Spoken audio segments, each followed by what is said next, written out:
രക്ഷാപ്രവർത്തനം ആക്രമണത്തിന്റെ കോടല്ലെന്ന് റവന്യൂ മന്ത്രി കെ രാജൻ. കല്യാശ്ശേരി സംഭവത്തിന്റെ അടിസ്ഥാനത്തിൽ മാത്രം മുഖ്യമന്ത്രി പറഞ്ഞതാണെന്നും കെ രാജൻ. മുഖ്യമന്ത്രി പറഞ്ഞത് അദ്ദേഹത്തിന്റെ മുമ്പിൽ നമ്മുടെ കല്യാശ്ശേരി വെച്ചുണ്ടായ ഒരു ഇവന്റിനെ കുറിച്ച് മാത്രമാണ് മുഖ്യമന്ത്രി പറഞ്ഞത്. അവിടെ ഞാൻ എൻ്റെ കൺമുമ്പിൽ കണ്ടത് അവർ ചാടിയിരുന്നെങ്കിൽ അപകടം പറ്റുന്നതിന് മുമ്പ് രക്ഷപ്പെടുത്തി.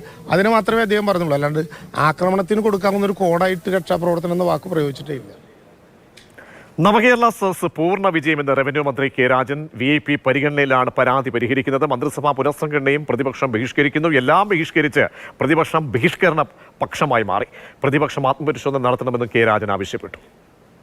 2018 പ്രളയം മുതൽ ഇങ്ങോട്ട് പ്രതിപക്ഷം ബഹിഷ്കരിക്കാത്ത എന്തെങ്കിലും ഉണ്ടായിട്ടുണ്ടോ? 2018 രമേശ് ചെന്നിത്തല എന്ന അന്നത്തെ പ്രതിപക്ഷ നേതാവിനെ കൂട്ടിയിട്ടാണ് ആദ്യ ഹെലികോപ്റ്റർ യാത്ര. അന്ന് കുഴപ്പമുണ്ടായിരുന്നില്ല. തുടർന്ന് കേരളത്തിലെ സാലറി ചലഞ്ചിനെ ബഹിഷ്കരിച്ചു. പിന്നീട് നടന്ന ലോക കേരള സഭയെ ബഹിഷ്കരിച്ചു. കേരളീയത്തെ ബഹിഷ്കരിച്ച് പ്രതിപക്ഷം ബഹിഷ്കരണ പക്ഷമായി മാറുമോ എന്നുള്ളതാണ് ഞങ്ങളുടെ പേടി. പ്രതിപക്ഷത്തിൻ്റെ എല്ലാ അഭിപ്രായങ്ങളെയും ഗൗനിക്കുന്നു. പ്രതിപക്ഷം പറയേണ്ടത് തന്നെയാണ് പറയുന്നത് എന്നൊരു ആത്മപരിശോധന നടത്തുന്നത് നന്നായിരിക്കുമെന്ന്.